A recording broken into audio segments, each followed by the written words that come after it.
Eu tenho que começar sempre nessas aulas avisando a quem entrou assim, né, desavisado, que esse é um curso bíblico que eu estou desenvolvendo chamado Corinto, a sabedoria humana versus a loucura da pregação. O curso está na sua quinta aula. Já pensou, meu amigo, 5 aulas de 1h30? São 6 aulas no total, né? Você está quase lá. Me diga aí nos comentários se você é um dos poucos que conseguiram acompanhar todo o estudo até aqui. Eu estou muito feliz pela sua presença. E o amigo que chegou desavisado, então se pergunta, cadê as outras aulas? Sempre no primeiro comentário ou naquele vídeo que fica assim no final, né, que aparece aqui enquanto eu estou falando as últimas recomendações, ou na descrição do vídeo tem uma playlist com todos os vídeos. Tá lá, eu vou lançando, vai estar lá o vídeo 1, vídeo 2, vídeo 3, vídeo 4, vídeo 5, que é esse que acabamos de lançar, e o vídeo 6, que é próxima semana, próxima segunda-feira. Amigo, qual é o título dessa aula? O título oficial, que às vezes no vídeo, na capa do YouTube, eu coloco outro título, para caber melhor, para chamar melhor, mas a essência que eu quero trabalhar hoje é essa. Aula 5, Ressurreição é loucura, uma pedra no caminho da sabedoria humana. Nesse curso nós estamos falando sobre a invasão da sabedoria humana dentro da pregação sobre Jesus Cristo, invadindo a igreja. Os sofistas, com as suas filosofias, as suas associações, as suas compreensões gregas, invadiram a igreja e trouxeram as suas filosofias. E aí Paulo tem que fazer um dobrado, tem que defender o evangelho, tem que alertar os cristãos sobre a dificuldade que é quando você introduz elementos estranhos à pregação de Cristo. E ele fica preocupado de que a cruz possa estar sendo esvaziada, de que vocês estejam recebendo um evangelho retorcido de tal forma que ele deixe de ser o próprio evangelho, e de que essas filosofias causem mais confusão, porque não foi através delas que Deus resolveu revelar o seu Filho, nem que ele trouxe a salvação. Então, meu amigo, calme. Vamos fazer um propósito de não ir além das Escrituras. Eu falei para vocês sobre a contaminação que veio através de Alexandria pelos ensinos de Filon e os superapóstolos que passaram por lá e tiveram algumas compreensões sobre o platonismo médio. E foi uma das discussões nas aulas passadas, como o platonismo médio invadiu a loucura da pregação e como Paulo teve que combatê-lo. Mas veja, hoje ainda nós vamos retornar ao tema do platonismo, porque tem coisas que a gente ainda não falou. Na aula passada eu falei dos estoicos, e a gente ficou se debatendo forte, né? Sobre a cosmologia, a forma como os estoicos enxergavam o mundo e a maneira como eles entendiam que dava para conhecer o Logos de Deus, e a gente trabalhou muito a ideia de que para conhecer o Logos, só se o Logos tivesse se manifestado, assim como ele o fez na figura de Jesus Cristo, que era a palavra, o verbo no mundo hebraico, uma vez que o verbo vem antes de todas as coisas, porque diz, haja luz antes de que houvesse luz, depois se manifesta a luz. Então o verbo é pré-existente, o verbo existe antes da criação de todas as coisas. No princípio era o verbo, e João junta essa revelação com o mundo grego quando diz que é o Logos. O Logos estava com Deus e o Logos era Deus. No princípio era o Logos. O Logos é uma expressão grega que mostra que é essa racionalidade que gerou e criou o mundo. E sem ele, nada do que foi feito se fez. Por meio dele que se fez as coisas. O Verbo e o Logos, os dois mundos unidos na pregação de João também. Foi muito legal, mas na aula passada fiz um resuminho para você que chegou, né, desavisado. Ó, mas vai lá ver as aulas, tanta coisa boa, tanta coisa profunda. Hoje eu falei na aula passada que Paulo estava discutindo no Areópago com 2 grupos de filósofos, os estoicos e os epicureus. Vamos ler de novo porque eu falei na aula passada assim: na próxima aula a gente vai falar dos epicureus. Vamos relembrar esse verso em Atos capítulo 17, no verso 18. Alguns filósofos epicureus e estoicos começaram a discutir com ele, pois Paulo estava pregando as boas novas a respeito de Jesus e da ressurreição. Aqui nós identificamos então a presença muito perto da cidade de Corinto, apenas a 80 quilômetros de distância, de um grupo chamado Epicureus que enfrentava Paulo. Em que tema eles se enfrentavam? A gente viu aqui que Paulo estava pregando, a Jesus, a respeito de Jesus e da ressurreição. E a gente vai perceber pelo texto de Atos 17 que a ressurreição era um tema difícil para estes gregos. Era um tema não só difícil, mas que confrontava diretamente aquilo que eles acreditavam. É como se fosse algo que eles não conseguiam aceitar, não conseguiam negociar, que eles tinham que dizer: isso não existe, isso não é certo, isso não é assim que as coisas acontecem. Mas por quê? Por que esse tema é tão difícil? E por que eles tinham tanta dificuldade de aceitar? Mas primeiro, vamos ver a sua dificuldade em Atos capítulo 17, no verso 32.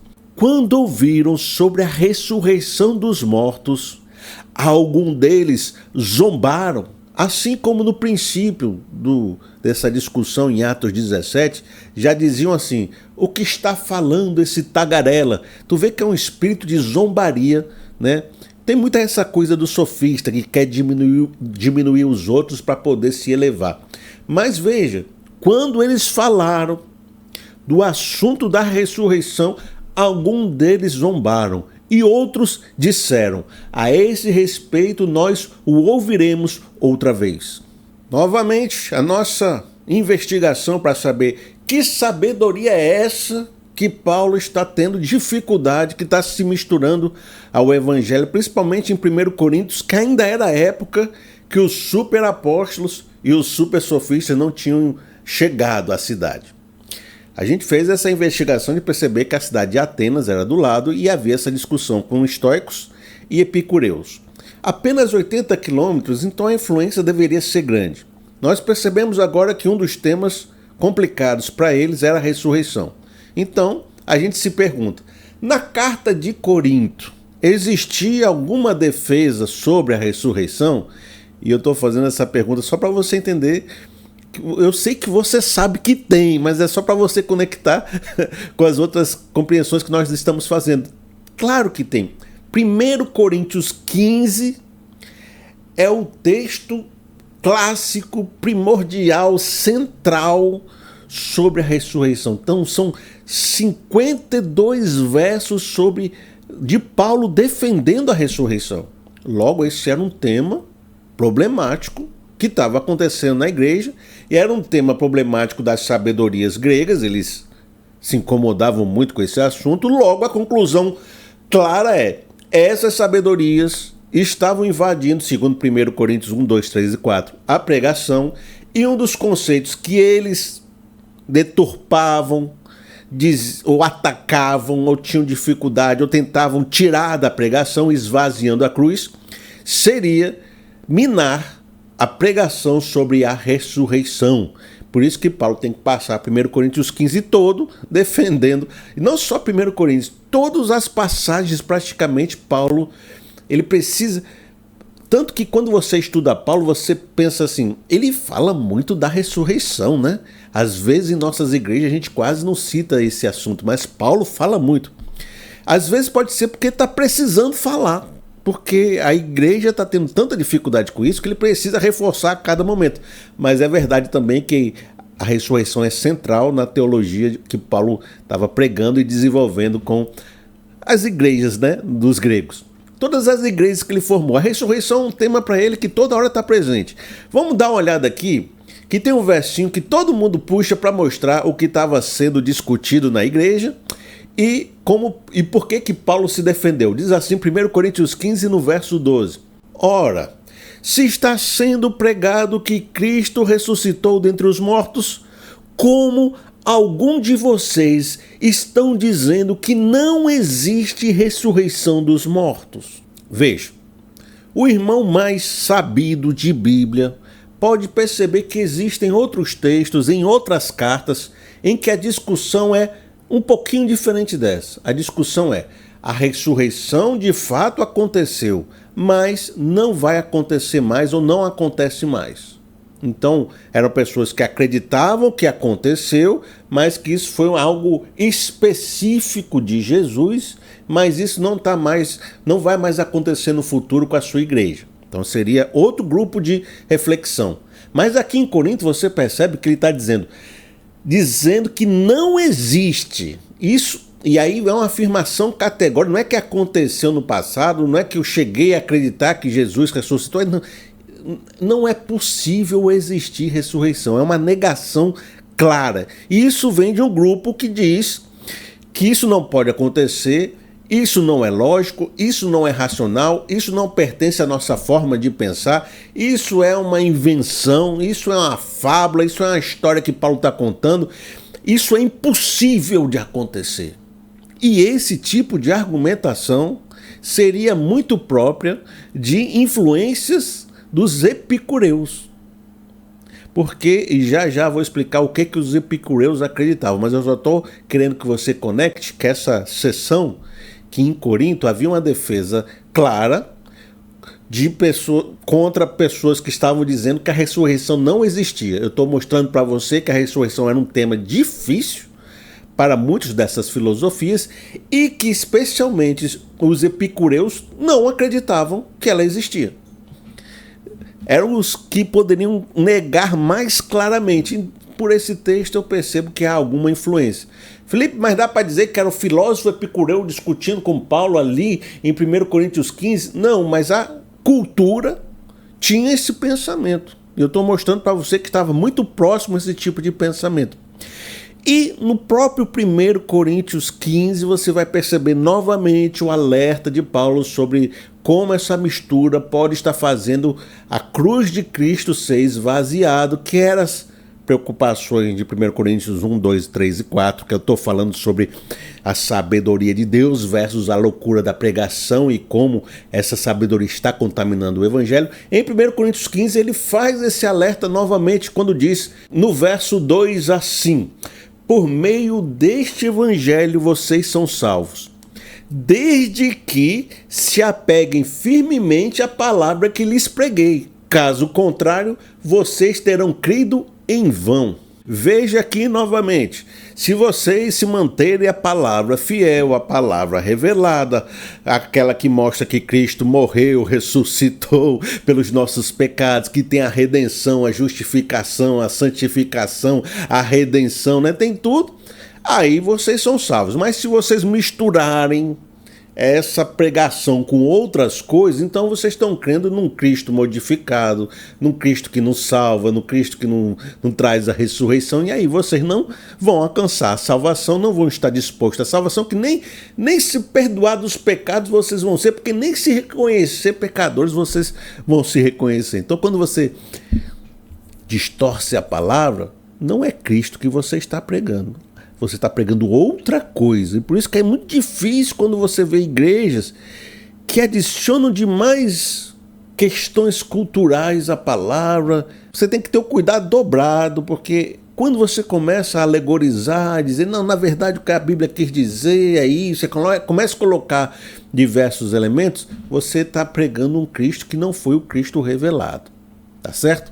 Agora, nesse momento, cabe a nossa explicação mais profunda do o que acreditava os epicureus. Eu vou explicar com as minhas palavras e vou complementando ao longo do tempo, tá certo? Eles são o que eu poderia chamar dos ateus do mundo antigo. É quase como se fosse, para você entender agora. Eles acham que o mundo é feito de matéria e de átomos. Esses átomos, eles não têm propósito. Eles se juntaram aleatoriamente e geraram mundos. Mas não existe uma intencionalidade, um propósito, uma intervenção divina. Eles não acreditam que Deus age nesse mundo, que Deus tem alguma coisa a ver com a gente, que criou a gente. Eles até têm uma concepção de Deus, mas é como se existisse os mundos onde os átomos se juntaram e os espaços vazios. Os deuses, se existirem, ficam nesses espaços vazios, não se importam com a gente, são autossuficientes, não se envolvem. A gente está entregue à nossa própria sorte e a gente é um monte de aglomerado de átomos. E quando a gente morre, esses átomos se desfazem, não tem alma, não tem pós-vida, não tem julgamento moral, não tem um Deus dizendo que vai te julgar, não tem nada. É o que tem é essa vida. E você viver quando você morrer, acabou. E não tem ninguém julgando suas ações. É o que tem, é o que é, né? É a matéria é rei. E acontece que se você não tem uma moralidade que vem do céu, não tem um Deus com valores, não tem um Deus que julga, você faz a sua própria cama, né? Ou seja, importa o que eu quero, o que eu desejo, importa viver a vida como melhor eu puder desfrutá-la, então você acaba gerando um hedonismo, que é viver pelo prazer. Algumas pessoas falam que não é bem assim, não é tão exagerado assim, que a pessoa vai viver se acabando, comendo, bebendo, fazendo sexo, né, se entregando aos prazeres. Porque isso pode gerar sofrimento. Então, o prazer também é a ausência de sofrimento. Então você precisa viver de acordo com alguma virtude ou lógica que faça você ter prazer e evitar o sofrimento. Então, o que é melhor para viver nessa vida? Uma vez que quando você morrer, ninguém vai lhe julgar. Esquece esse medo da morte, esquece esse medo do julgamento, porque morrer, morreu. E aí o irmão começa a entender por que tem uma dificuldade grande com a ressurreição, né? Nada do que você fizer tem um Deus lhe julgando. É só átomo e matéria. Então acontece isso, eles têm essa questão do hedonismo, eles acreditam que a alma se dispersa quando você morre, não tem alma vivendo sem corpo, os átomos vão-se embora, né? E a gente analisa que tudo isso que eu estou falando é frontalmente contrário ao evangelho, né? Se eu pegar qualquer verso bíblico, já confrontou o Epicureu, né? Eu acho que não tem muito ponto de intersecção dessa. Já com os estoicos, até se você for numa livraria pegar um livro dos estoicos e ver alguns versos, você se sente em paz, né? Parece ser, alguns versos parecem até o Sermão do Monte, né? Por que se preocupar, né, com o dia de amanhã? Deixe que o dia de amanhã se preocupe consigo mesmo, cada dia o seu próprio mal, né? Aí você começa a pensar assim, rapaz, isso aqui parece um pouco estoico, né? Às vezes tem uma ligação um pouco maior, os epicureus não.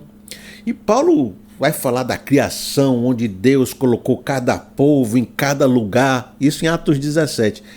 Já está falando que Deus interage, que Deus organiza, que Deus cria, que Deus move, que Deus... Tudo que o Epicureu é contrário.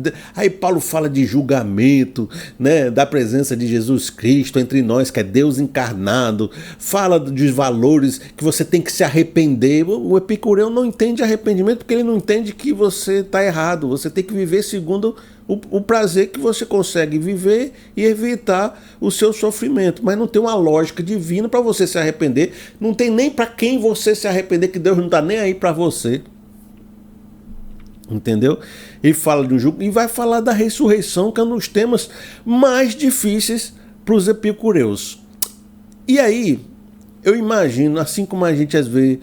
No passado estava assim, hoje os ateístas estão muito mais tranquilos. Mas há uns 20 anos atrás, os ateístas estavam assim, no auge, sabe? Aqui na nossa época, né? E eles confrontavam e falavam e se colocavam numa posição de virtude. Ou seja, nós alcançamos uma inteligência científica plena e vocês que estão na religião ainda estão subjugados a essas questões antigas do passado humano, que não sabiam o que a ciência dizia e ficavam entendendo que o trovão era um deus, que você morrer vai para uma vida após a morte, mas isso cientificamente não existe deuses, o que existe é o átomo. E o que tem de comum do ateísmo moderno com os epicureus do passado é que eles aliviam o sofrimento de alguns seres humanos ao dizerem que você não precisa ter medo da morte, não ter medo de julgamentos divinos, não ter medo de Deus, viva tranquilo com as suas culpas, né? Então você pode, de certa forma, aliviar alguém com esse tipo de discurso. Ai, eu achei que Deus estava chateado comigo, agora que eu descobri que Deus não está nem aí, que não vou ter consequência de uma, eu posso continuar fazendo o que eu estou fazendo, né? Posso ficar em paz. Serve também para você tirar alguns discursos de gente manipuladora da religião, te libertar disso. Então tem algum propósito quando as pessoas se apegam nisso e sentem algum tipo de alívio. Aí é muito parecido, né? Então essa coisa de olhar de cima. O ateísmo de uns 20 anos atrás, hoje não, eles estão muito mais preocupados em viver suas vidas do que ficar confrontando o cristão. A maioria olham de cima como se eles tivessem chegado no lugar que nós ainda não chegamos. E eles estão vivendo melhor porque analisaram, entenderam e compreenderam a vida de forma mais correta do que nós. Então eu imagino que também os epicureus, com essas zombarias, né, zombaram a Paulo quando ele falou da ressurreição, chamaram ele de tagarela. Então esse tipo de zombaria é próprio de quem está se enxergando de cima. Então vai dizer, Paulo não entendeu ainda, está com essas ideias de religião, está com essas ideias de acreditar em Deus que interage com o ser humano, está achando que Jesus é Deus, que, rapaz, está inventando isso aí é fábula. É igual aqui, os gregos aqui estão cheios de fábula, estão cheios de conversa. Toda hora tem uma discussão aí. Isso aí é ideia, é argumento. Sabe o que existe mesmo? É aqui, matéria. A caneca existe, eu estou vendo a caneca. Eu estou vendo isso aqui é átomo junto um dos outros. Eu sou matéria, isso existe. Essas ideias que você está desenvolvendo aí, isso não existe não. Agora eu quero conversar com você a resposta de Paulo. E você vai perceber que na resposta de Paulo existe uma bomba atômica lançada sobre a compreensão dos epicureus. Já falei que qualquer coisa que Paulo falar está em grande oposição ao que os epicureus dizem, porque só de você falar da fé, vida eterna, Espírito Santo, tudo isso é contra, né? Não tem nada aqui entre... tudo é confronto. Então eu não vou pregar a Bíblia toda para confrontar os epicureus. Eu já vou dizer, toda a Bíblia é contra, pronto, né? Mas na discussão de Paulo existe uma argumentação muito inteligente e existe um elemento dela que é uma bomba atômica na argumentação dos epicureus. Eu vou ler com vocês de novo e vou mostrar para vocês por que é uma bomba atômica. Diz assim, Atos 17, no verso 30. No passado, Deus não levou em conta esta ignorância, mas agora ordena que todos, em todo lugar, se arrependam. Pois estabeleceu um dia em que há de julgar o mundo com justiça, por meio do homem que o designou. E deu prova disso a todos, ressuscitando dentre os mortos. Vejam que está presente nesse texto conceitos que os epicureus achariam difíceis, que é exatamente o que eles lutam contra. Deus, né? Uma entidade divina, para nós, Deus, interagindo com os homens, pedindo e chamando vocês ao arrependimento, com leis e valores que você deve seguir, dizendo que vai julgar um dia o juiz, que seria Jesus Cristo, a manifestação da divindade no meio de nós, né, Jesus, e que ele vai promover a ressurreição. Mas a grande bomba atômica aqui, porque tudo isso poderia ser chamado de argumento. São os argumentos de Paulo, são as ideias de Paulo, são a religião de Paulo. O que é essas religiões e deuses estranhos que eles estão trazendo até nós, que foi o argumento que começou a discussão no Areópago em Atos 17, assim, traga esse Paulo para ele dizer esses deuses estrangeiros que ele está pregando, né? Então achava que era só uma religião. Mas Paulo, ele vai falar algo que confronta diretamente o epicureu no mundo do epicureu. Presta atenção nisso, que às vezes a gente está tão acostumado com alguns conceitos bíblicos que não enxerga ele através de outras óticas. Paulo está dizendo, ele deu prova, Deus deu prova de tudo isso, todas essas ideias que eu estou falando, ao ressuscitar Jesus dentre os mortos. Paulo está dizendo, olha, Cristo morreu, certo? Foi os poderosos desse mundo, não o reconheceram como Deus e o mataram. Segundo a doutrina de vocês, epicureus, os átomos se dispersaram na morte de Jesus. A sua alma desaparece, não há julgamento, intervenção divina, não há nada. Agora, no mundo da matéria, no mundo atômico, no mundo do controle de ar-condicionado, no mundo da garrafa de água, que existe, você pode tocar, você pode ver. Nesse mundo, eu não estou falando de ideia, estou falando de conceito de religião. Presta atenção, nesse mundo que você vive, que você diz que não existe nada, que você diz que morreu, acabou, a matéria se reorganizou de novo no corpo da pessoa que tinha morrido. A alma e a vivência dele retornou para o corpo com a mesma identidade, a mesma presença.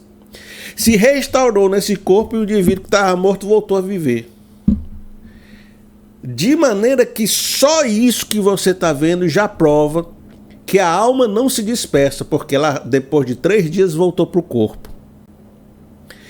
Que o átomo que se dispersou retornou fez uma coisa ilógica, retornou para o corpo através de uma vontade divina, que revelou que isso aconteceu e se manifestou no meio de nós e disse que ia ressuscitar, ressuscitou, mostrando que Deus pode reorganizar a matéria segundo a sua vontade, e ele o fez numa presença de nós, e no mundo atômico manifestou o seu poder.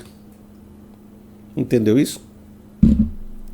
De maneira que se esse Deus quis ressuscitar Jesus e interagiu no mundo, trazendo ele de volta à vida, significa que Deus tem uma vontade, que Deus age no meio de nós e ele pode nos ressuscitar segundo a sua vontade. E se ele tem uma vontade e age dentro de nós e revelou essa vontade, significa que ele tem valores que querem que a gente siga, ele vai nos julgar segundo essa vontade e você não vai escapar dessa vontade quando morrer.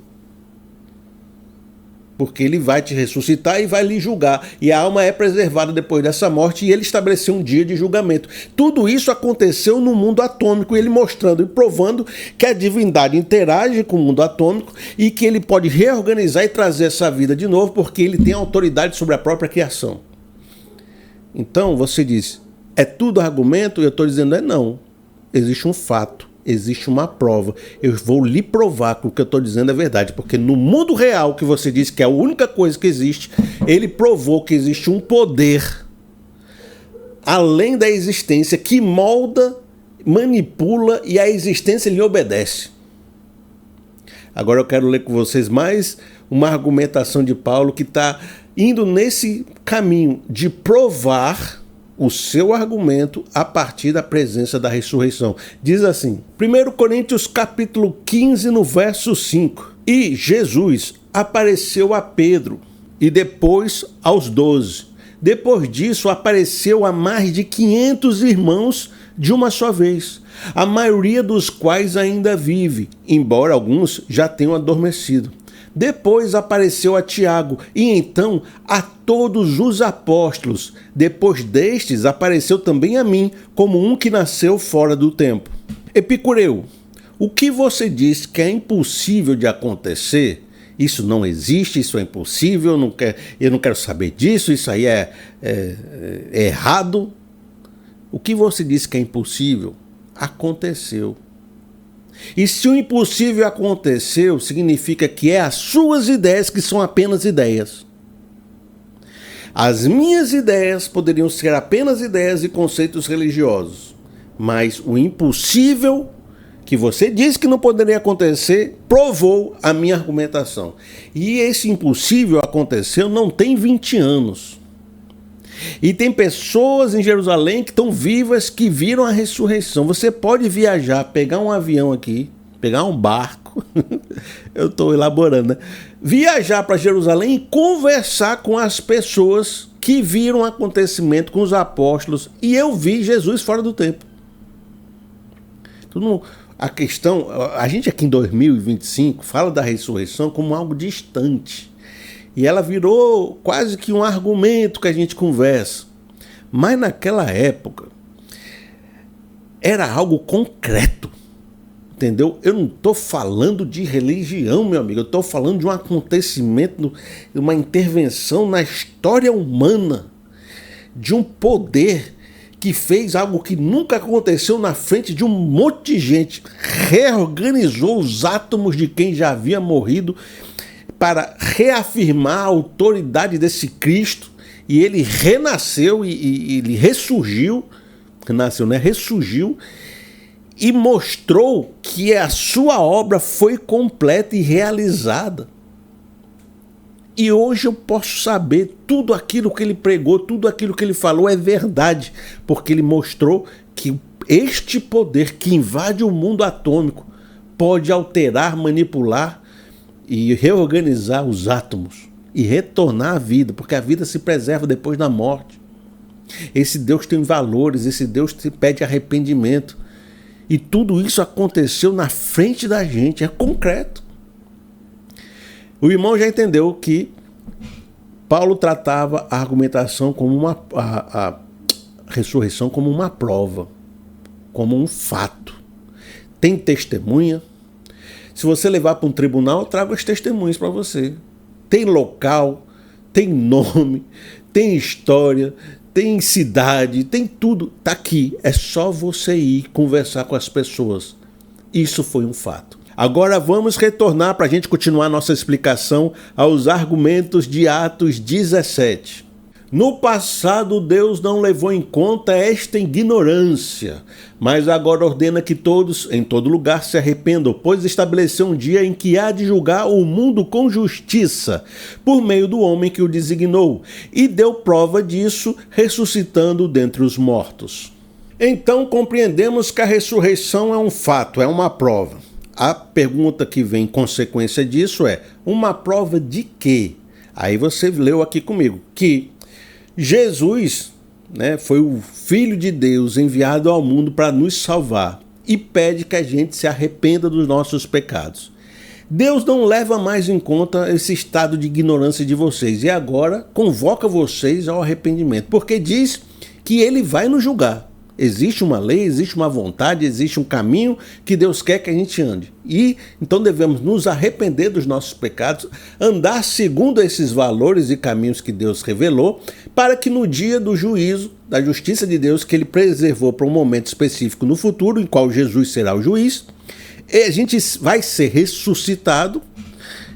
E quem morrer não vai escapar dessa situação, porque vocês também serão julgados.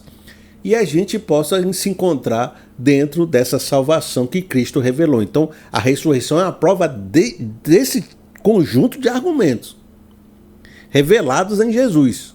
E esse poder que estava em Jesus o ressuscitou. E, amigo, eu quero dizer um negócio para você, Epicureu. A morte não está lhe livrando da existência, da angústia, das complicações que você encontrou nessa vida. A morte não está lhe livrando dos pecados que você cometeu, dos desmandos, dos seus exageros, do mal que você cometeu para as pessoas. A morte não é uma libertação.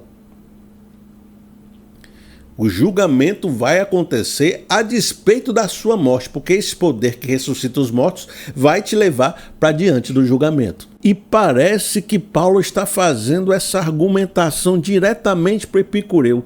Sabe por quê? Tem um verso aqui de 1 Coríntios 15, no verso 14, e também no verso 32, que parece ser exatamente uma argumentação contra o hedonismo dos epicureus. Porque Paulo vai dizer assim, se tudo isso que eu estou falando não fosse verdade, aí tudo bem. Aí você podia comer, beber e fazer o que você quiser da vida, se preservar do mal. Se tudo que eu falei foi apenas uma história da carochinha, se foi apenas uma invenção da minha mente, coisas de religiosos, de deuses antigos, vocês têm razão. Aqui, porque esse verso parece uma conversa direta com os hedonistas que eram epicureus. Diz assim, 1 Coríntios capítulo 15, no verso 14. E se Cristo não ressuscitou, é inútil a nossa pregação, como também é inútil a fé que vocês têm. Aí no 32 diz assim, se foi por meras razões humanas que lutei com feras em Éfeso, que ganhei com isso? se os mortos não ressuscitam, comamos e bebamos, porque amanhã morreremos. Amigos, se tudo que eu estou falando não existe, que nem vocês estão dizendo, então não faz sentido eu colocar minha vida em risco lutando contra as feras, se não há nenhum propósito superior, se não há nenhum valor que a gente deva lutar, se não há nada que a gente tenha que prestar contas. Por que eu vou botar minha vida em risco? Então, meu amigo, que negócio é comer até se acabar, é beber, é fazer sexo, é ir pra bagaceira, é viver como dá, viver como quiser, né? E se preservando de se colocar em perigo. É exatamente o hedonismo.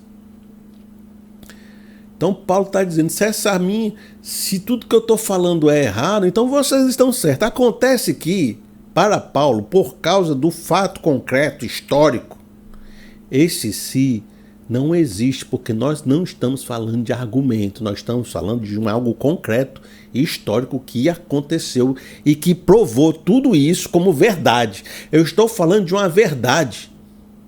Aí diz assim, 1 Coríntios capítulo 15, no verso 20, mas, de fato, aí é sempre essa questão, é fato, é uma prova, é uma cicatriz na história humana. Cristo ressuscitou dentre os mortos, sendo a primícia dentre aqueles que dormiram. A Páscoa tem um papel central na pregação de Paulo, mas ele não enxerga a Páscoa como uma questão judaica, de uma religião escondida. Ele enxerga a Páscoa como um acontecimento que aconteceu de forma mundial. Foi um momento da história humana que dividiu o mundo, que provou a existência de Deus, que provou que esse ser humano vai prestar contas. E que em carne Deus se manifestou, em carne ele pregou os valores do reino, em carne ele morreu e em carne ele ressuscitou. É um evento histórico concreto no mundo atômico. E mais do que só ter acontecido a ressurreição, é quem foi ressuscitado, porque a gente está a todo momento falando que Paulo está explicando para os gregos que Jesus era o Logos encarnado, era o próprio Deus manifesto em carne, que ele trazia a luz de Deus e a glória de Deus. Vimos a sua glória como a glória do unigênito do Pai, cheio de graça e de verdade. Então, a ressurreição não só atesta a existência de Deus e do julgamento e de tudo que a gente está conversando sobre isso, mas atesta o próprio Cristo, porque foi ele quem ressuscitou. E não só isso, o próprio Cristo dizia que ele ia ressuscitar, por argumentos tão fortes quanto a própria ressurreição. Eu vou ler com vocês esse argumento. É poderoso, meu amigo. Você que tem fé, é para deixar o seu coração quentinho. Diz assim, João capítulo 5, no verso 25. Eu lhes afirmo que está chegando a hora, e já chegou, em que os mortos ouvirão a voz do Filho de Deus, e aqueles que a ouvirem viverão. Pois, da mesma forma como o Pai tem a vida em si mesmo, ele concedeu ao Filho ter a vida em si mesmo. Não fique admirado com isto, pois está chegando a hora em que todos os que estiverem nos túmulos ouvirão a sua voz, e sairão. Os que fizeram o bem ressuscitarão para a vida, e os que fizerem o mal ressuscitarão para serem condenados. Este último verso já te traz a compreensão de que o julgamento está intimamente ligado com a doutrina da ressurreição. E você não vai poder escapar da morte. Eu estou até repetindo, mas porque esse verso foi forte. Os que fizerem o bem ressuscitarão para a vida, e os que fizerem o mal ressuscitarão para serem condenados. O fato de você morrer, o fato de você achar que os seus átomos dispersos não vai te livrar dessa situação, não. Você vai ser ressuscitado para um julgamento. A morte não é o fim. Os átomos não se dispersam, a sua alma continua existindo e você vai ser reorganizado para prestar conta da sua vida. E olha, é esse Jesus que será o juiz e ele que diz os valores que você tem que seguir. E por isso que é importante você se arrepender e andar segundo esses valores. E a ressurreição não aconteceu na vida dele por acaso. Porque veja o que eu estou revelando. Estou revelando para vocês desde sempre que Jesus é o Logos, Jesus é o próprio Deus encarnado. E aqui ele afirma: eu sou como o Pai, a gente tem a mesma essência. Assim como o Pai tem a vida em si mesmo, eu tenho a vida em mim mesmo. O poder da ressurreição não é algo externo a mim. Eu sou, como ele fala lá para Marta, né? Eu sou a ressurreição e a vida. Aquele que crê em mim, ainda que morra, viverá. Então, o poder da ressurreição não é um poder à parte de Deus, até porque Jesus é o verbo que faz as coisas acontecerem, né? Ele é a própria ressurreição. Porque a vida está nele, ele dá e atira como ele quiser. Então, como ele é o juiz e como ele apresentou os valores, ele também ressuscita para esse julgamento. E ele deu prova disso ressuscitando ele mesmo. Então, meu amigo, acredite, porque aquele que diz que vai lhe julgar, ressuscitou ele mesmo porque ele tem o poder de ressuscitar. Ele é o Senhor Criador de todas as coisas e nos informou que vai haver um julgamento e ele mesmo vai ser o juiz. E ele tem o poder de lhe ressuscitar da morte para levar você até esse julgamento. A gente olha Jesus tão bonzinho, né? Mas veja, é forte os ensinamentos de Cristo, porque ele também vem como juiz na segunda vinda. Tudo que Paulo estava falando para um epicureu poderia ser apenas ideias de deuses estrangeiros. Poderia. E você poderia, epicureu, até estar certo. Se tudo que eu estou falando são apenas argumentos, que comamos e bebamos, porque amanhã morreremos. Mas, de fato, Cristo ressuscitou no mundo da matéria. E a matéria provou que o mundo espiritual existe e que os argumentos que eu estou falando são verdade. Então, meu amigo, não tem mais esse si. Se arrependam, mude o seu comportamento de vida, aceite essa tão grande salvação e viva segundo os caminhos que Deus lhe apresentou. Porque naquele dia, quando você for ressuscitado, você vai estar salvo junto com os salvos em Cristo Jesus. Agora eu quero continuar com você revisitando os conceitos do platonismo médio. Porque isso tem muito a ver com a questão da ressurreição. Novamente, nessa aula passada e nesta aula, nós estamos abordando muitos conceitos de 1 Coríntios, nos perguntando, uma vez que em 2 Coríntios nós vemos a presença dos supersofistas, que trouxeram ensinos de Alexandria e eram ligados ao platonismo médio. Em 1 Coríntios, que não tinha essa presença, quais seriam as contaminações que Paulo estaria lutando contra elas? Identificamos que existiam os epicureus e os estoicos e nós ficamos abordando esses dois elementos. Mas surge uma questão, será, pelo fato do platonismo médio ser tão forte culturalmente, que ele já não influenciava na carta de 1 Coríntios? Será que, porque os gregos têm tanta dificuldade com a ressurreição, também o platonismo médio não teria algumas dificuldades com esse tema e poderia estar dentro da defesa de Paulo em 1 Coríntios elementos onde ele estava se defendendo de argumentos de platonismo médio? Então eu vou dizer que eu identifico que realmente tem. Muitos elementos e argumentos que Paulo estava elaborando em 1 Coríntios 15 são uma resposta direta a questionamentos que o platonismo médio faria. De maneira que mesmo que 2 Coríntios a gente abordou isso de forma mais direta, também já existia em 1 Coríntios essa influência e eu quero trabalhar com vocês qual o conceito platônico contrário à ressurreição. E que conceito é esse que Paulo estava combatendo quando defendeu a ressurreição? Existem diversas formas de você pregar o mesmo assunto. Você pode ter passado pela carta de 1 Coríntios 15, nunca ter percebido essas nuances, esses combates que eu estou falando com você. E pode ter aprendido muito bem e através de outras óticas, porque um texto não está submetido a uma única vertente de olhar. Porque ali tem muita revelação de Deus, e a revelação de Deus conversa com várias épocas, com vários assuntos de forma diferente. Mas eu estou trazendo para vocês caminhos que de repente você nunca fez, mas que são tão válidos ou tão importantes quanto outras formas que você aprendeu no passado. Então, vem comigo que vai ser muito interessante. Esses argumentos são, olha, eu gostaria de ter aprendido isso quando eu era mais jovem, para mim não precisar passar tanto tempo para conseguir entender e penetrar e entender esses conceitos. Veja, platonismo médio tinha um dualismo entre corpo e alma. Por quê? Porque, como a gente viu, né, ele entendia o mundo da matéria, que é quase o contrário do epicureu, né? O epicureu, matéria é tudo, aqui matéria é nada, certo? Ele entendia o mundo da matéria como uma cópia imperfeita das realidades perfeitas no mundo das ideias, dos espiritosféricos, nos lunéticos lá.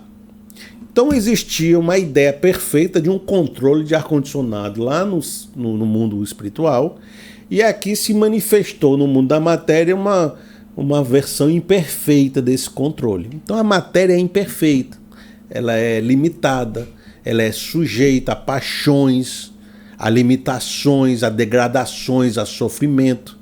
Enquanto no mundo das ideias é forma pura, é inteligência e sabedoria plena, não há nada de imperfeito, de sofrimento, de contaminação, de degradação, tudo é eterno, tudo é maravilhoso.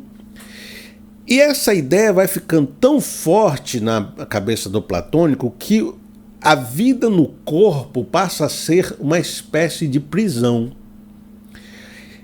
Porque a matéria me impede de alcançar a verdadeira sabedoria pura, porque ela serve como um empecilho, algo que turva a minha visão, as paixões me impedem de compreender direito o que existe nesse mundo perfeito. Aqui eu me degrado, aqui eu morro, aqui eu sinto dor, eu sinto sofrimento, lá é imutável, é perfeito. E há um certo anseio do platônico, não só do platônico, mas de muitas religiões que enxergam o corpo e a matéria como algo ruim, de se libertar deste mundo e desse corpo que me impede de viver uma plenitude espiritual. Quando Paulo desenvolve um conceito dizendo que depois que você morrer, a sua alma vai ser preservada para depois retornar ao corpo, como é que um platônico entenderia isso? Ele entenderia dizendo, olha, eu estava vivendo num corpo degradante de sofrimento, que turvava a minha visão da sabedoria, fui liberto pela morte e vou alcançar o mundo celestial e as sabedorias puras e plenas. E depois, Paulo, você está dizendo que eu vou voltar para a prisão que eu estava antes de novo? O que você está propondo é uma involução do estado perfeito que eu alcancei? Então o platônico ele acha que alcançou o estado pleno e Paulo agora está dizendo que ele vai voltar para um corpo para ser preso, viver sofrimento, viver degradação, ficar com a vista turva, tudo de novo. Voltar para o corpo é voltar para a prisão, é ser encarcerado de novo, é ter a visão turva de novo. Por isso que o platonismo tinha muita dificuldade com a ideia de você retornar ao corpo, porque o corpo é ruim e a alma é boa. Não tão forte ainda, porque tem outras filosofias que isso é mais forte do jeito que eu estou dizendo. No platonismo não é que fosse ruim, é que é imperfeito, entendeu? Para eles, então, o corpo é o problema, é imperfeito e atrapalha a iluminação. E se libertar do corpo era o propósito para a plenitude da sabedoria pura. Para explicar para vocês por que a ressurreição não é um problema em relação ao corpo, eu vou trabalhar com vocês agora o papel do corpo no Evangelho. Qual é a visão de Paulo sobre esse tema? Como ele enxerga a dualidade corpo e alma? É importante entender que em todos os ensinos de Paulo ele fala muito da criação como algo positivo. E embora a gente entenda no cristianismo que o homem caiu e ele tem a carne pecadora em si, que o corpo realmente milita contra o espírito que habita em nós, e poderia haver um conjunto de elementos de intersecção, como às vezes a gente tem trabalhado nas outras aulas, isso nunca tirou o fato de que o corpo foi criado bom e que as coisas que Deus criou são boas. Eu quero começar essa argumentação em Gênesis capítulo 1, no verso 4. Deus viu que a luz era boa e separou a luz das trevas. Então O Gênesis vai falar diversas vezes. E Deus criou os mares e viu que era bom. E Deus separou os céus e aquilo e viu que era bom. Cada elemento da criação há uma afirmação sobre ela. A criação não é algo ruim. A matéria não é algo imperfeito. A matéria não é algo ruim, degradante, limitante. Senão que a matéria foi criada por Deus e ela é boa. Aí no 31, só para finalizar, Deus viu tudo que havia feito, tudo que Deus fez, e tudo havia ficado muito bom. Passaram-se a tarde e a manhã, este foi o sexto dia. Diversas vezes a gente passa por esses textos e não entende a profundidade do que foi o cristianismo e o mundo hebraico para a religião do mundo como revelação. Tudo que Deus fez é bom. Pare de achar que o mundo é ruim, que o corpo é ruim, que as coisas são ruins. Embora exista a queda, isso nunca tirou o fato de que Deus quis que tudo existisse porque Ele achou propósito nisso. Ele achou que isso é uma coisa boa e Ele fez com carinho e fez porque quis fazer e porque acha que através disso a glória de Deus vai se manifestar. As coisas criadas revelam a glória de Deus. E nelas está imbuído a essência do Criador, que é boa, porque o Criador é bom. E as coisas foram feitas de forma maravilhosa. O que existe, existiu por um propósito. E existiu de forma plena e maravilhosa. Entenda isso no seu coração. E Paulo vai afirmar que as afirmações contrárias a esta verdade são doutrinas de demônios. Diz assim, 1 Timóteo capítulo 4, no verso 1. O Espírito diz claramente que nos últimos tempos alguns abandonarão a fé e seguirão espíritos enganadores e doutrinas de demônios. Tais ensinamentos vêm de homens hipócritas e mentirosos, que têm a consciência cauterizada, pois tudo que Deus criou é bom, e nada deve ser rejeitado se for recebido com ações de graça, pois é santificado pela palavra de Deus e pela oração. Paulo está falando aqui de proibições ascéticas. Meu Deus, né? O irmão fica assim, o que é isso, Felipe? Que termo estranho é esse que você... Você falou em línguas, Felipe. Ascético tem a ver com a questão da negação dos desejos humanos e carnais, e é você se purificar da matéria e da corrupção desse mundo para alcançar o mundo espiritual. É muito daquilo que a gente falou nas outras aulas e tem a ver com essa questão do dualismo do corpo. Você só vai alcançar purificação, esse estado especial nunético, se você se desapegar um pouco dessa matéria, desse corpo, e negar os seus desejos, se purificar para conseguir atingir esse local. E nesse sentido, muitas vezes as religiões e as doutrinas de demônios, eles falam assim, não coma, não toque, não se envolva, não se misture, não... Então vai negando todos os seus desejos, vai negando a vivência nesse mundo, vai se isolando, vai negando a existência na matéria e na carne, de tal forma que se você negar tudo o que é o seu corpo, o seu desejo, a sua matéria e a sua existência, você encontra aquilo que é divino e espiritual. Aí Paulo diz, esse tipo de doutrina, ela é demoníaca, porque as coisas foram criadas por Deus, inclusive o nosso corpo. E eles são bons. Negar o bom de Deus é uma doutrina demoníaca.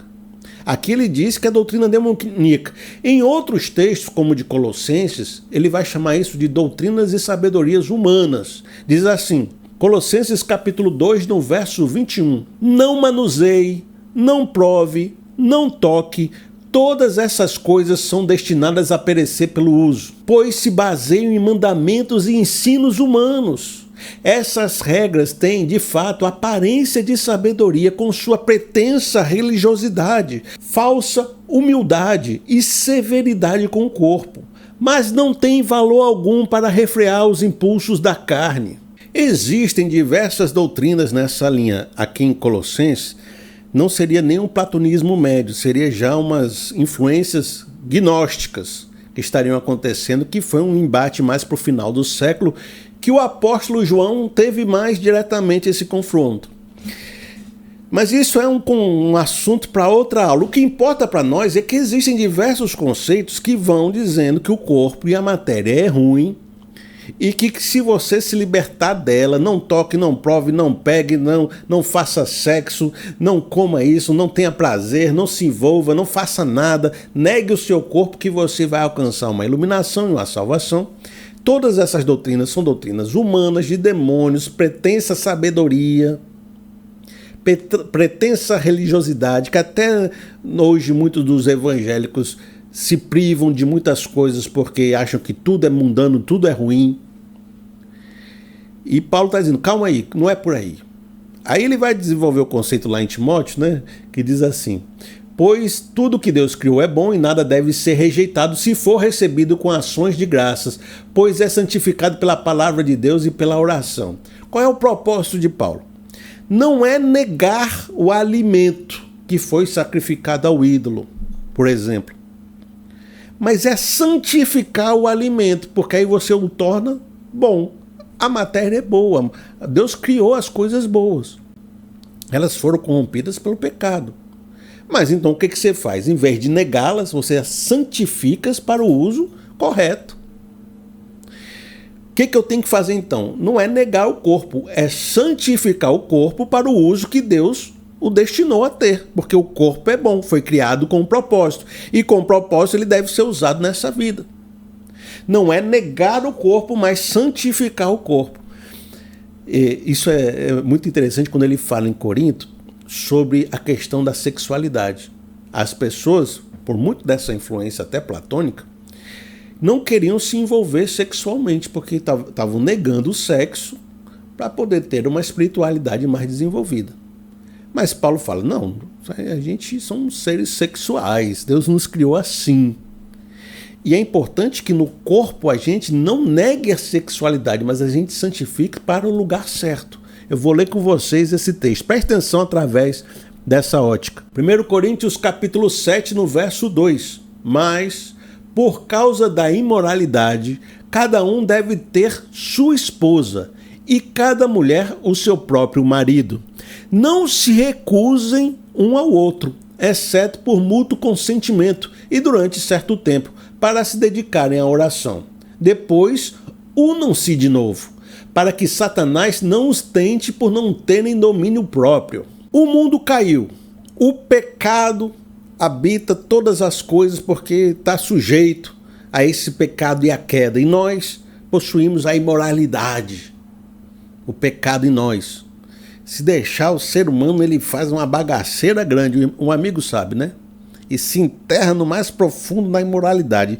De tal forma que a pessoa que está sujeita, amarrada, presa na promiscuidade, acha que só vai se libertar disso se morrer, se negar totalmente o corpo, né? E Paulo está dizendo, a maneira correta de você se libertar dos impulsos da imoralidade é tendo um marido e tendo uma esposa. E não se negarem de ter a sua relação sexual. Então vivam a plena relação sexual no casamento, que é a vontade de Deus, e os seus corpos foram feitos para isso. E ali, quando vocês viverem uma plena relação sexual, vocês vão parar de ter esses impulsos, porque a carne é fraca e não tem domínio próprio, de ficar vivendo a imoralidade sexual. Eu entendo que vocês queiram fazer isso para poder ter mais espiritualidade e oração. E ainda que vocês façam por um tempo, não façam por tempo demais, porque o corpo precisa disso. Vocês precisam desenvolver uma relação santa com a sexualidade. E de várias formas, então nós percebemos que Deus criou o corpo bom. Embora a queda tenha acontecido, o propósito não é negar o corpo, mas santificá-lo para que ele possa retornar a seu propósito de Deus. Ainda que essa santificação plena, essa glorificação plena do corpo seja só na redenção, hoje já podemos viver um pouco dessa santificação por meio da presença do Espírito Santo, que vai nos ajudar a andar segundo esse propósito de Deus. É importante lembrar, Cristo se manifestou em corpo. A divindade quis se manifestar em corpo, porque corpo é algo bom. Corpo é algo que foi propósito de Deus. Deus se manifestou em corpo. E Ele agora envia o seu Espírito para habitar no corpo. Ou seja, é Deus habitando em nosso corpo. Se o corpo fosse ruim, se o corpo fosse maligno, se o corpo fosse algo que tivesse sido desprezado, por que Deus vinha habitar em nós e nos tornar templo do Espírito Santo? O propósito não é negar o corpo, é santificar, vir habitar e o corpo se torna instrumento da manifestação de Deus, tanto do Deus em Jesus, como de Deus em nós e através da sua igreja. Então o corpo é um caminho da manifestação de Deus na santificação nossa e do próprio mundo, até que ele venha um processo de redenção final, porque o corpo é destinado à redenção. Entendeu? Eu vou ler alguns textos a mais com vocês. Diz assim, Colossenses capítulo 2, no verso 8. Tenham cuidado para que ninguém os escravize a filosofias vãs e enganosas, que se fundamentam nas tradições humanas e nos princípios elementares deste mundo e não em Cristo. Pois em Cristo habita corporalmente toda a plenitude da divindade, e por estarem nele, que é o cabeça de todo poder e autoridade, vocês receberam a plenitude. As filosofias enganosas que desprezam o corpo querem que você se afaste da matéria do corpo para poder se encontrar com a iluminação. Aqui Paulo está dizendo, pois Cristo, a plenitude de Deus, se manifestou em corpo. E nós, por estarmos nele, nosso corpo também vai manifestar a plenitude de Deus. É Deus que vem habitar em nós e não nós que nos desapegamos do corpo para habitar lá. Entendeu? Aí tem assim 1 Coríntios capítulo 6. Acaso não sabem que o corpo de vocês é o santuário do Espírito Santo que habita em vocês? Que lhes foi dado por Deus e que vocês não são de si mesmos? Vocês foram comprados por alto preço, portanto, glorifiquem a Deus com o corpo de vocês. O corpo é santuário de Deus, local da habitação de Deus, comprado pelo sangue de Cristo. E é no corpo que a presença desse Espírito promove a glorificação a Deus, promove um culto a Deus. O corpo é um instrumento de culto. O corpo é o local da habitação de Deus. É no corpo que a manifestação da glória de Deus acontece. Diz assim Romanos capítulo 12, no verso 1, na versão Almeida corrigida ou revisada, porque normalmente eu uso a NVI, mas aqui está com a essência mais próxima da questão do corpo. Rogo-vos, pois, irmãos, pelas misericórdias de Deus, que apresentei o vosso corpo por sacrifício vivo, santo e agradável a Deus, que é o vosso culto racional. E não vos conformeis com este século, mas transformai-vos pela renovação da vossa mente, para que experimenteis qual seja a boa, agradável e perfeita vontade de Deus. Assim como o corpo é um santuário, também no nosso corpo acontece um sacrifício. E qual é o sacrifício? Como aqueles que aconteciam no Antigo Testamento. É eu me matar? Não, é eu matar, sacrificar a minha carne pecadora e transformar esse corpo através da santificação, minha mente, para não me amoldar neste mundo caído, e transformar minha mente, meu corpo, para que ele manifeste a boa e perfeita vontade de Deus. É a transformação no corpo através do culto a Deus. Então, o corpo é local de culto.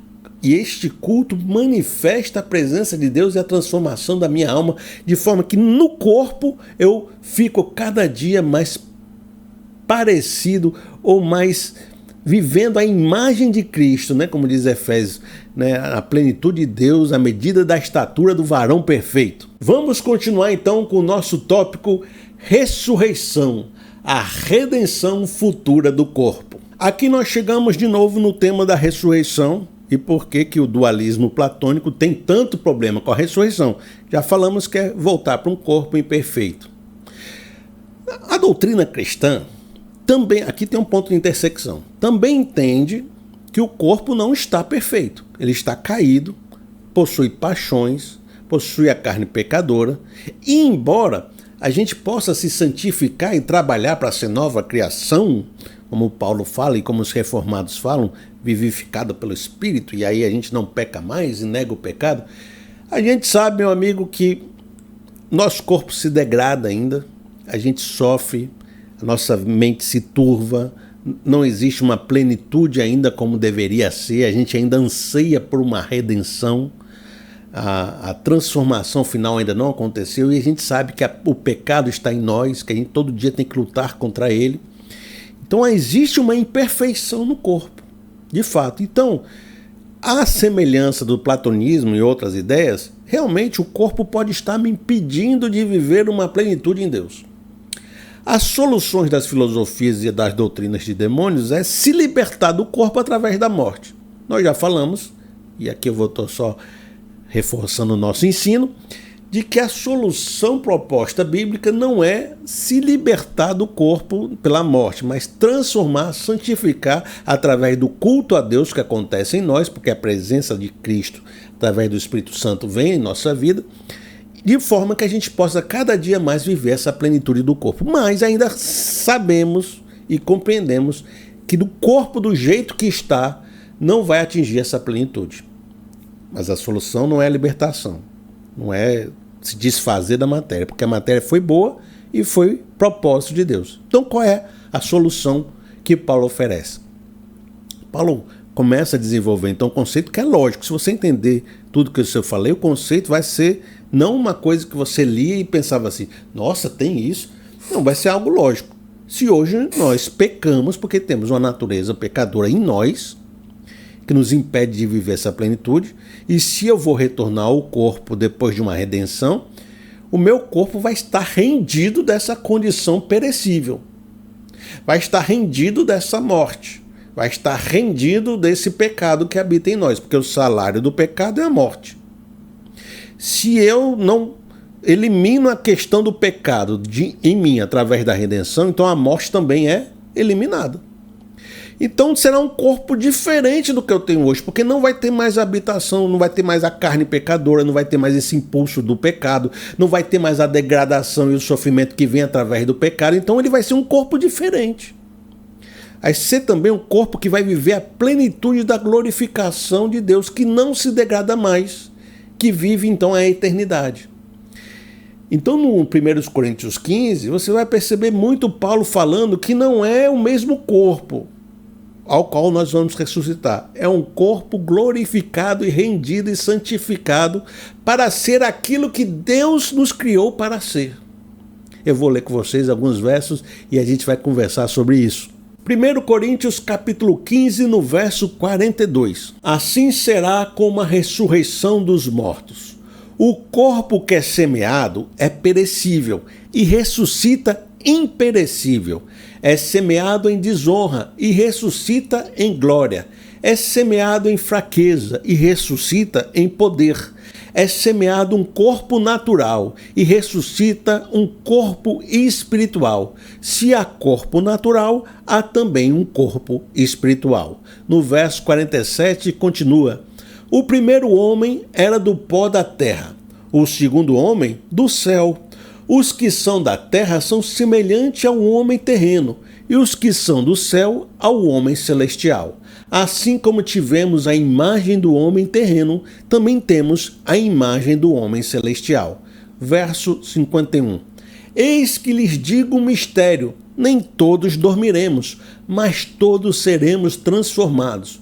No momento, num abrir e fechar de olhos, ao som da última trombeta, pois a trombeta soará, os mortos ressuscitarão incorruptíveis e seremos transformados. Pois é necessário que aquilo que é corruptível se revista da incorruptibilidade e aquilo que é mortal se revista da imortalidade. Verso 54. Quando, porém, o que é corruptível se revestir da incorruptibilidade e o que é mortal da imortalidade, então se cumprirá a palavra que está escrita: a morte foi destruída pela vitória. Vamos iniciar com essa frase que diz: Se há corpo natural, há também corpo espiritual. O platonismo, ele acha que quando a gente morre e se desfaz desse corpo da matéria, a gente vive então uma situação de alma imaterial, que não tem matéria. Uma alma. É uma alma sem corpo.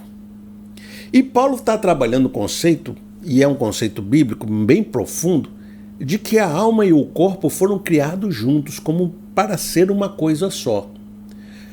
Existem doutrinas mais antigas, inclusive místicas dos judeus e outras questões, que às vezes acreditam que a alma existia antes da criação do homem.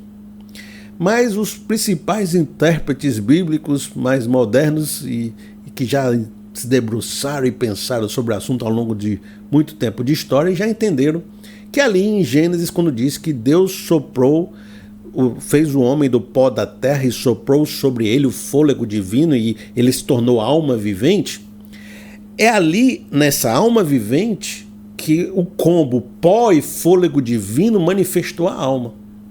Então a alma e o corpo são para serem uma coisa só, porque eles foram construídos juntos. Do pó da terra e do fôlego de Deus surgiu a alma vivente, o homem vivente. É ali que a alma surge, nessa junção do nascimento, da criação do homem. Embora no cristianismo a gente entenda que a alma subsiste sem o corpo, ela é aguardada para o momento do julgamento, da redenção, da ressurreição, esta alma, da maneira como o cristianismo entende, ela não está completa. É diferente do platonismo. Ao se desfazer do corpo, eles encontram a plenitude sendo alma. Sendo alma, eles vão estar perfeitos como deveriam ser. No cristianismo, é a junção da alma com o corpo que é o perfeito, que é o propósito. A desconexão do corpo, da alma do corpo, faz a alma se tornar imperfeita e ela deseja o retorno ao corpo, porque ela está imperfeita aqui nessa situação. Ela anseia por a encarnação. E que vai acontecer na ressurreição, né? Então, o propósito de Deus é a união corpo e alma. Por isso que se há corpo natural, também há corpo espiritual. No cristianismo, você vai ver em Apocalipse 21 que o propósito final de Deus não é todo mundo de alminha vivendo no mundo sem matéria. É a construção do novo céu e da nova terra. Então, toda a visão cristã é com substância, não é alma imaterial. É corpo espiritual, é mundo transformado, é corpo rendido, é a matéria que é boa e tem propósito e foi criada, rendida para viver a glorificação que ela foi destinada a ser. No mundo que Deus queria construir, com o homem totalmente liberto do pecado e a morte sendo vencida. Então a visão final cristã é um mundo com substância e não imaterial almético, né? Uma alma vivendo por aí sem substância. Agora vamos fazer essa diferenciação entre o corpo natural e o corpo espiritual para mostrar o que vai acontecer. Sim, de fato nós vivemos um corpo natural que é corruptível e mortal. Vamos desenvolver esse conceito para a gente ver então as características do que será a incorruptibilidade e a imortalidade do corpo espiritual, tá certo? Quando Adão pecou, a humanidade, Adão é a humanidade, né? A humanidade pecou em Adão, junto com Adão. E esse pecado trouxe a morte como condenação. A morte é a consequência final, é a condenação maior que está sobre nós, é a morte. Mas a morte não acontece só no momento da vida humana. O que está acontecendo é uma degradação. O pecado gera a degradação contínua. Então nós, desde que nascemos, estamos crescendo e nos desenvolvendo, mas estamos nos desgastando. E a cada momento esse corpo vai retornando ao pó, como diz Gênesis 3,19. Você é pó e ao pó voltará. Mas você não volta ao pó num dia só. Se desgastando, se degradando, até chegar o momento da morte. Então essa é a condenação que está sobre nós por meio do pecado. É a contínua degradação de tudo que é criado, sempre vivendo essa entropia.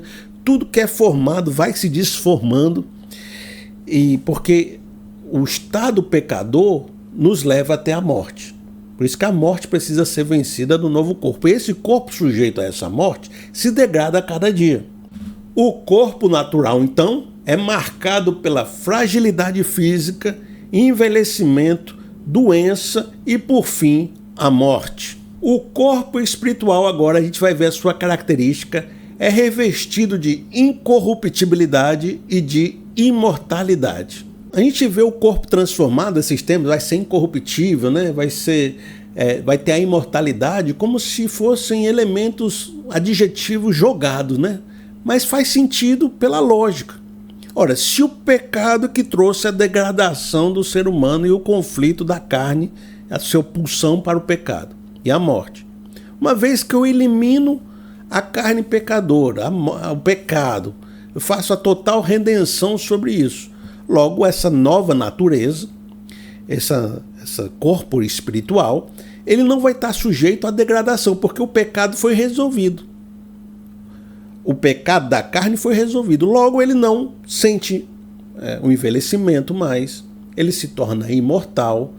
E aí, nesse sentido, você não vai ter mais nenhum tipo de dor que tenha a ver com o envelhecimento, né? Você não vai ter artrose, você não vai precisar, e alguns especialistas chegam a dizer isso, você não vai precisar dormir, porque você não precisa do ciclo reparador.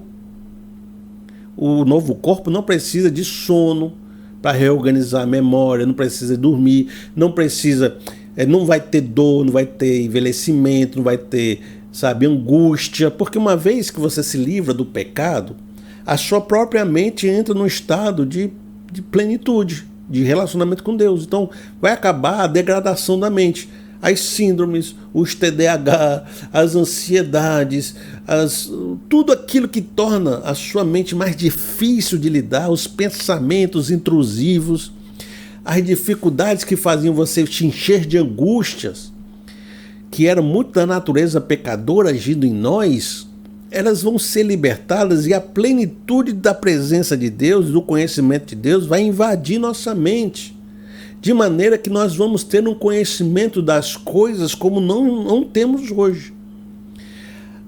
O mundo e as dúvidas e os questionamentos que nos perturbam a alma não vão mais existir, porque a plenitude do conhecimento de Deus vai se manifestar sem as barreiras das angústias humanas e sem a degradação do corpo e da morte. Esse é o corpo espiritual, que é uma evolução muito maior do que uma alma imaterial. É um corpo pleno e perfeito, material, com a presença plena de Deus, gerando a vida em nós mesmos. E esse conhecimento pleno de todas as coisas. Há muitas pessoas que às vezes dizem isso, né? Que tiveram uma experiência com Deus e aí tem esse sentimento de que sabem de tudo durante aquela experiência.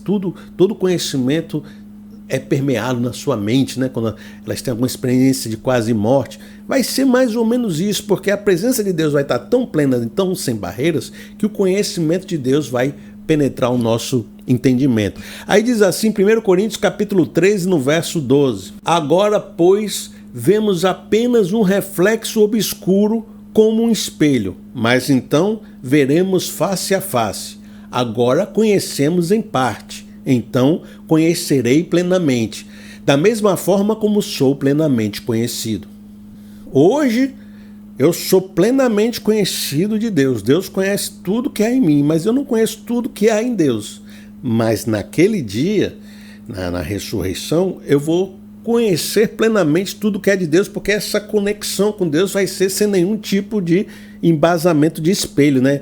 Não vai ser nenhum espelho fosco. Vai ser um espelho pleno, assim, você vai ver realmente as coisas como são, conhecimento do mundo físico e espiritual pleno.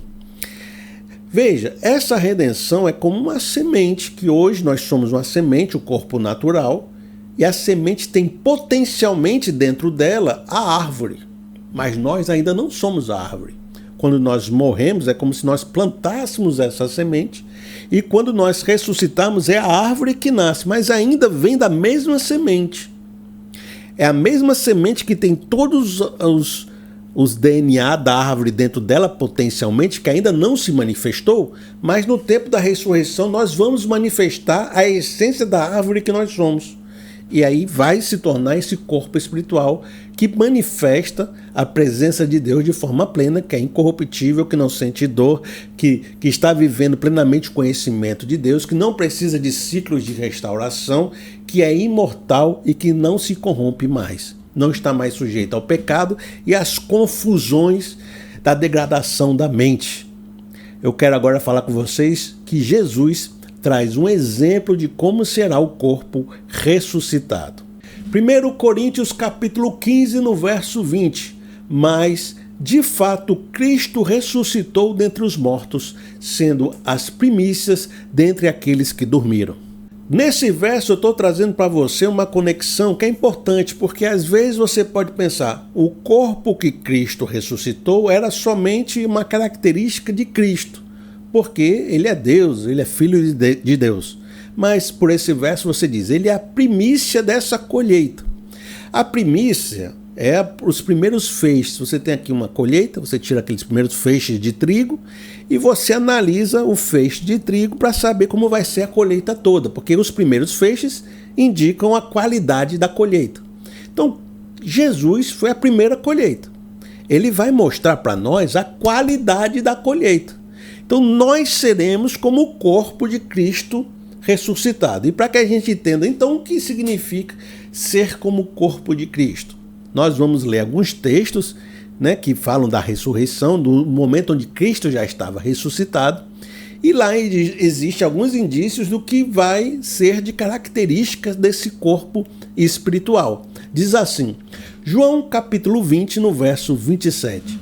E Jesus disse a Tomé, coloque o seu dedo aqui, veja as minhas mãos, estenda a mão e coloque ao meu lado. Pare de duvidar e creia. O corpo vai carregar uma identidade do corpo natural. O corpo natural sofreu cicatrizes que são cheias de propósito, que foram através dessas cicatrizes que salvou toda a humanidade. O corpo ressuscitado de Jesus mantém as cicatrizes porque elas são um testemunho da obra completa de Jesus. E as pessoas podem reconhecer Jesus através das marcas que ele carrega do corpo anterior. O que eu quero trazer com isso é que é uma continuidade do nosso corpo e não um corpo diferente. O nosso corpo vai preservar características e identidades de hoje, mas transformá-las e glorificadas, de maneira que eu possa reconhecer você no mundo espiritual. Eu vou poder identificar você pelas marcas glorificadas que você carrega desta vida, e são marcas que você vai ter orgulho de vivê-las, porque elas representam a sua vida em Deus, e você vai identificar outras pessoas porque é uma continuidade do corpo e não uma substituição. Veja só outro verso que diz assim, Lucas capítulo 24, no verso 30. Quando estava à mesa com eles, tomou o pão, deu graças, partiu e o deu a eles. Lucas capítulo 24, no verso 42, diz assim, deram-lhe um pedaço de peixe assado, e ele o comeu na presença deles. Há muitas doutrinas heréticas que pregam que quando Jesus ressuscitou, ou mesmo a vida de Jesus, ele era uma alma fingindo que era um corpo, que ele não tinha a essência humana realmente. Então aqui esses textos estão mostrando que Jesus pegava um pedaço de peixe, comia, isso mostra que ele tem como digerir esse peixe, ele interage com as coisas, ele come, ele bebe, quer dizer, ainda é um corpo que interage com as coisas humanas. Eu vou trazer mais à frente que pode ser que esse corpo, pela nossa indicação, não precise do alimento, mas ele pode comer se quiser. Ele tem dente, tem língua, tem como comer, como ingerir. Vamos continuar com o texto de João, capítulo 20, no verso 19. Ao cair a tarde daquele primeiro dia da semana, estando os discípulos reunidos a portas trancadas, por medo dos judeus, Jesus entrou, pôs-se no meio deles e disse, paz seja com vocês. O que você observa, a indicação do texto, é que se trancou as portas, porque tinham medo dos judeus. Então, o que o texto está dizendo é que não dava para entrar naquele recinto. estava tudo fechado. Mas Jesus apareceu no meio deles. Então isso é uma característica do corpo glorificado. Ele parece não ter limitação de portas, de parede. Ele pode surgir, pode aparecer onde ele quiser.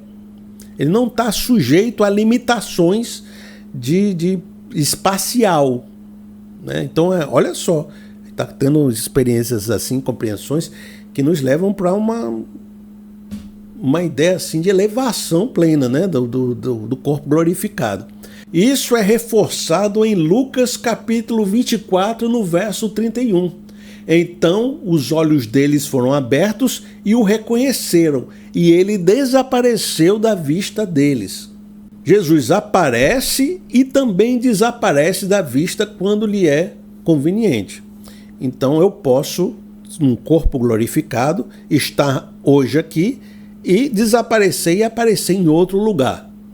Então eu não estou sujeito, pelo que eu estou notando, ao espaço-tempo como esse corpo natural é sujeito. Também você percebe isso através de Atos capítulo 1, no verso 9. Tendo dito isso, Jesus foi elevado às alturas enquanto eles olhavam, e uma nuvem o encobriu da vista deles. Ou seja, ele não estava limitado pela gravidade, ele podia se elevar, né, nas nuvens. O que eu estou dizendo com isso? Que ele não estava limitado pelos padrões que hoje nós conhecemos. E a palavra de Deus fala que nós seremos vivificados pelo Espírito Santo de forma plena. O apóstolo João fala em Apocalipse que Jesus tinha olhos de fogo e uma resplandecência grande. E também vimos na transfiguração que Jesus emanava um brilho intenso. Também há algumas pessoas que entendem que nós vamos ter, pela presença de Deus dentro de nós, assim como os anjos às vezes manifestam, uma glória, que é a glória de Deus, manifesta em nós. Essa luz irradiando esses olhos de fogo podem identificar que nós teremos a própria essência geradora, né? A palavra que cria todas as coisas vai estar em nós. Por isso que muitas vezes esse poder que emana de nós vai ser a nossa própria energia e não precisamos comer, embora a gente possa comer se a gente quiser. E essa energia que a própria presença criadora de Deus, do poder da ressurreição, vivificando a presença do Espírito pleno dentro de nós, ele não está sujeito à matéria porque ele cria a matéria. É ele que molda a matéria, é ele que manifesta a matéria segundo a vontade do Logos. Então, se nós temos a plenitude do Logos em nós, agindo em nós, a matéria não nos prende, senão que a gente pode subvertê-la ao nosso desejo. Nós podemos atravessar a parede, nós podemos aparecer onde estivermos, porque a matéria está subjugada ao poder que se manifesta dentro de um corpo glorificado. Eu estou trazendo para vocês algo que ainda não é o que nós nos manifestamos e não podemos entender plenamente como isso será. Mas podemos, pelas pistas e pela imaginação, perceber que será algo glorioso, algo fantástico, algo poderoso. E é isso que nos espera. Já pensou, meu amigo, você aí está com aquela dor nas costas? E às vezes até passou pela sua cabeça, no dia que você morrer, você vai se livrar dessa dor nas costas. Mas não vai ser isso. Você vai ter o seu corpo tão transformado, tão poderosamente vivificado, que você não vai sentir mais dor nenhuma. E na verdade você vai sentir uma potência, uma potencialidade como nunca você sentiu na sua vida, porque as coisas não vão mais lhe prender. É forte demais. Dito isso, qual é o verdadeiro desejo do crente? É ser uma alma desencarnada? O verdadeiro desejo do crente é ser corpo ressuscitado. 2 Coríntios capítulo 15, no verso 1. Sabemos que, se for destruída a temporária habitação terrena em que vivemos, temos da parte de Deus um edifício, uma casa eterna no céu, não construída por mãos humanas. Enquanto isso, gememos, desejando ser revestidos de nossa habitação celestial, porque, estando vestidos, não seremos encontrados nus, pois, enquanto estamos nessa casa, gememos e nos angustiamos, porque não queremos ser despidos, não queremos morrer. mas revestidos de nossa habitação celestial, para que aquilo que é mortal seja absorvido pela vida. Os gregos esperavam o se despir desse corpo natural para viver uma alma imaterial, mas nós desejamos também nos despir desse corpo natural, mas não para viver uma alminha voando por aí, mas para ter um corpo glorificado, poderoso, celestial e viver em um novo céu e uma nova terra. E isso tudo tem substância, mas é uma substância rendida e transformada sem a presença do pecado. Hoje você é uma semente do que você será. Você é potencialmente a árvore que Deus vai fazer você ser. E esse é o ensinamento de Paulo sobre o corpo. E é assim que ele confrontava os platônicos e muitas dessas doutrinas que negam a criação de Deus, que é boa. Isso aqui está sujo pelo pecado, mas isso aqui é bom. E Deus vai restaurar isso. E a gente vai viver isso aqui de forma plena. Tá certo? Tá bom, meu amigo? Foi legal? Foi bacana? Eu vou ficando por aqui. Se o irmão quiser me abençoar, faz através do Pix. Meu Pix é pr.felipeseabra@gmail.com. Lembra que tem esse ponto aqui, tá? Porque se você escrever esse um ponto, pode não vir para mim. Alguém aí cria um e-mail malicioso, pois escreva direitinho como está escrito aqui, ó. pr.felipeseabra@gmail.com. Veja, quando você manda para mim, você vai aparecer lá no seu aplicativo do seu banco o meu nome. Aí para você ter certeza que está vindo para mim, vai estar escrito Felipe Rodrigues Seabra, tá certo? E a minha conta é no Nubank. Se tiver Felipe Rodrigues Seabra e tiver a conta no Nubank, sou eu e o irmão pode estar com a certeza que está enviando para mim. E eu agradeço por demais a colaboração, o desejo assim de me abençoar que o irmão tem aí, faz a oferta, porque tem sido tão importante a participação de cada um de vocês na minha vida. Eu agradeço por ter irmãos liberais em que Deus, sabe, tem abençoado e que pode me abençoar. Então, meu amigo, se você me enviou uma oferta, me enviou um valor, eu quero lhe agradecer, dizendo que faz diferença, tá bom? Bacana, ó, tá aqui o vídeo com a playlist está no primeiro comentário com os restantes das aulas e até o nosso próximo vídeo que vai ser a última aula. Até mais!